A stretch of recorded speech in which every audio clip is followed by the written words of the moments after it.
Okay, alright. Welcome back to my YouTube channel. I'm Mondays Vlog. Naku, mainit, controversial na naman. Bibigyan po natin ng linaw muli itong mga anggulo na lumalabas tungkol dito sa kaso ng pagkawala ni Catherine Camilon. Dating police major na itong tinanggal sa serbisyo, nasa De Castro, kinumpronta ng kapwa pulis, subalit tumanggi. At ika nga po'y ayaw magpakuha ng sampol ng kanyang buhok. Mga kaibigan, nasaan na nga ba ito ngayon si dating police major na si De Castro? Ito nga ba ay nakatakas na? Naku po, ay kalat na kalat sa public opinion na ito daw di umano ay tuluyan ng tumakas. Marami pang iba ang ating tatalakayin laman ng video na yan. Kung bago pa lang po kayo sa aking maliit pa na YouTube channel, inaanyayahan ko po kayo, please subscribe. Sabay-sabay po nating i-like ang video na ito kung nagustuhan nyo po. Ako'y muling nakikiusap mga kaibigan, kung pwede lang, patapusin po nating panoorin ang kabuuan ng vlog na ito. At nang sa ganon, lubos po nating maunawaan. Heto na, samahan niyo po akong panoorin. Mga kaibigan, pagkatapos po nating mapanood, magbibigay po tayo ng kaunting public opinion.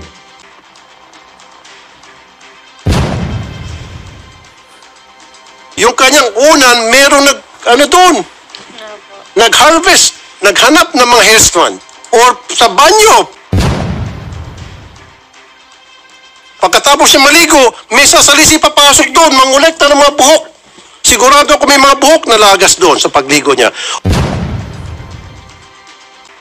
O sigurado ako, pagbango niya, pag-CR niya, may sasalisi. Kukunin yung unan, maghanap ng hairstand doon. Bingo! Yes, sir. Ito yun pag pulis, binibaby-baby. Pero kung ordinaryong mamamayan lang, itong suspect, naku, kahon na ito. O baka patay na, etc. Pero dahil kabaro, yun, wala na, nakawala na, walay na. Ano, sir, ng... Okay. So matapos tayo mag-usap, sir, hindi niyo po agad kinabukasan, Saturday o Sunday? Sir, naggawa kami na, I think that was Friday, sir, naggawa agad kami na request. Okay. Sa proper age, yes, sir. Okay, nung nagawa kayo ng request, what date was that, sir? On that day, sir, nag-usap tayo, I think Friday. Okay, sir. sige po. Kailan po na-receive ng region Same 4? Same date po. Same date. Po. Nung ma-receive po nila, ano po naging reply? Sir, our request, sir, is for the availability of Alan De Castro if he will consent to the extraction of sample specimens. If he willingly submit himself. So, did he Yes, submit sir. himself or did he turn it down? Sir, wala po. Ang in-specify ko dun, sir, is makakuha kami ng official reply, black and white, kung papayag o hindi, para lahat meron na may paghahawak. Kaya nga po, sir, so nung pinadala on the same day, yung request, ano po ang naging reply? Negative pa, sir. Negative. Hindi sila sumagot. Yes, sir. Ito yun pag pulis, binibaby-baby. Pero kung ordinaryong mamamayan lang, itong suspect, naku, kahon na ito. O baka patay na, etc. Pero dahil kabaro, yun, wala na, nakawala na, walay na. Major General Kenneth Lucas, magandang hapon po, sir. General. Opo, magandang hapon po. Okay, General, kausap ko po sa kabilang linya si Colonel Jacinto Malinaw. Nung January 11, nung kausap ko po siya, sabi niya, on that same day, nagpadala siya ng sulat sa region, requesting the region, since nasa kustodiya po ng region, si Major Alan De Castro, na i-compel na mag-submit ng specimen para sa cross-matching ng evidence na nakuha sa kotse. Inupuan lang po yung request ni Colonel Malinaw. What happened po, General? Well, we sent a letter to Police Major De Castro. Unfortunately, sir, siguro ang advice ng abogado niya is huwag magbigay ng DNA sample. But do you have that in black and white, sir? Opo. So, ang gusto ko lang malaman, sir, totoo ba na-receive nyo January 11 yung request ni Colonel Malinaw? At nung ma-receive nyo po, sir, ano naging course of action ninyo? Well, akaran po natin dinirect si Major Alan Di Castro para magbigay ng DNA sample niya. Unfortunately, ang advice ng lawyer niya is hindi magbibigay. Okay. So, ibig sabihin, sinulatan niyo po, kinausap niya kasi Major Di Castro? Kinausap ko po siya mismo. Andito lang po siya sa camp ng PRO Calabarzon. Okay. Ano sagot niya po sa inyo, General? Bilang isang major siya, ano sabi niya? Ang sagot po niya sa akin is magko-confer siya dun sa lawyer niya. Okay. Kailan po yun yung tinanong niyo siya kung pwede nang mag-confer siya? 12 po yun or 13 kung hindi po ako nagkamali. Doon pa lang alam na this, ano? Kasi kung wala kang tinatago, malinis ka, why not? Ito na, sige. Pero wala pa kayong ginawang personal convincing na, bata, sige na, kung talaga malinis ka na, yun ang pinapalabas malinis ka, wag na mag-lawyer, pumayag ka na. I would have done that if I were in your shoe. Opo, ginawa ko po yan dito sa opisina namin, no? Pinatawag ko siya and kinonvince ko siya. Lahat na sinabi ko sa kanya, unfortunately, yung lawyer pa rin niya ang sinunod niya. Okay, nakalumo naman to. Yung tumanggi siya. So, nung pagtanggi niya, sir, wala na kayong magawa, and then you have to let him go. Opo, at nag-usap na lang po kami ni CIDG kung ano yung next na gagawin namin. And of course, through a court order yung gagawin. So, pagkatapos po, sir, nung tumanggi siya, then lumabas na po yung resulta ng RIAS na pakawalan siya kasi dismissed na siya from service. Tama? Hindi po. Lumabas po yung recommendation ng RIAS nung 16 po, ngayong 16 January. Ano po naging basehan po para ma-dismiss siya sa servisyo at mapakawalan na po sa kustinyo ninyo? Yung extramarital affairs po niya. Opo. Kung yan ang po pagbabasihan, ang dami po dyan sa pulis, baka maubos po yung pulis natin kasi marami ng mga pulis natin dyan. Pasensya na, nagkakaroon ng extramarital affairs even while we speak. So dapat lahat din yun gawa ng motor-proprio investigation, wag na itong Di Castro. Well, meron na pong mga na-dismiss na mga kapulisan tungkol dyan sa kasong yan, no? And of course nga, ang kagaya ng binibitawan ko dati na pag merong mga pulis na merong extramarital affairs is yung integridad ng kapulisan natin yung nawawala. Kaya nga po nagkakaroon ng motor-proprio investigation. Opo, sige po, sige po. Maraming salamat po sa muli. Brigadier General Kenneth Lucas, magandang hapon po, sir, General. Opo. Colonel Jacinto. Yes, sir. Magandang hapon po. Narinig naman ninyo yung kasagutan po ni Colonel General Lucas sa mga katanungan ko. Now, isa na naman pong hirit. Hindi ba natin pwedeng kausapin yung mga relatives ni Major Alan Di Castro at maging itong tao niya na si Jepoy? Actually, sir, yung marami na kaming effort yun, sir. Actually, sir, yung tatay niya dating pulis din, no? Ayaw. Ni Major Di Castro. Ayaw, sir. At ang parati ng sinasabi, sir, haharapin na lang niya ang kaso sa korte. Okay. Gayon pa man, sir, sa ganong development, gusto ko lang pagbigay alam sa inyo, sir, nagkaroon kami ng case conference with DOJ prosecutors at saka yung pamilya Camilon noong isang araw at napag-usapan nga namin na imo-motion na lang namin sa korte yan. Pag dumating kami sa trial, imo-motion namin for the extraction.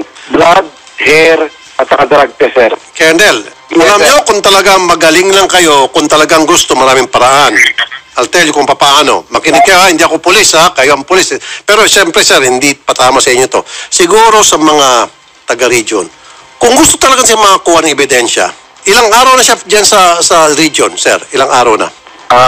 Mahigit 2 buwan, sir.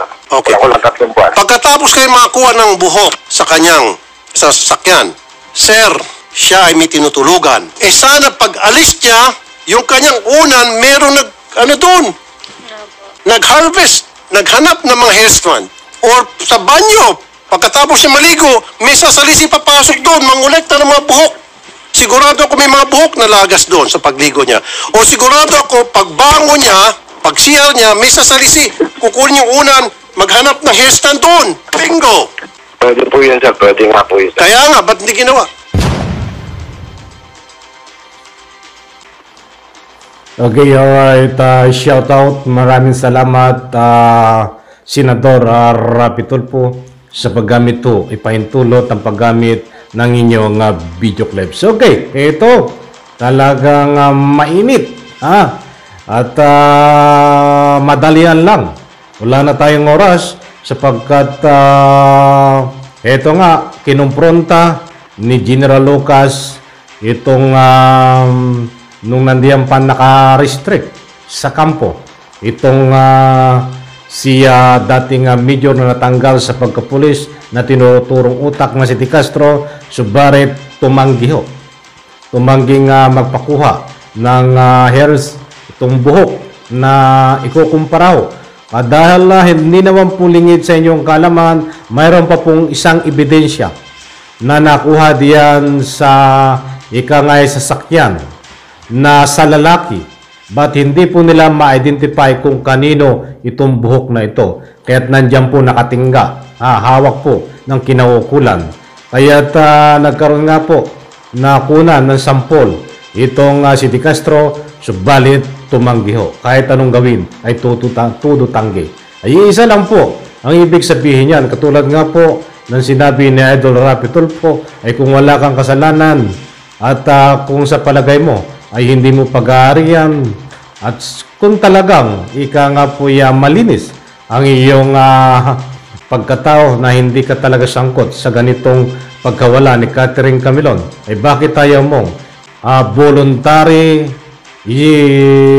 surrender ang iyong sarili para kung anuman mga bagay na gagawing investigasyon ay kusan loob mo, subalit kabaliktaran talagang ayaw mo kahit pa sabihin mong dumaan sa legal na proseso, ay kung ako sa iyo ay pabor sa iyo at nang sa ganun po, as soon as possible, ay malinis ang iyong pagkatao.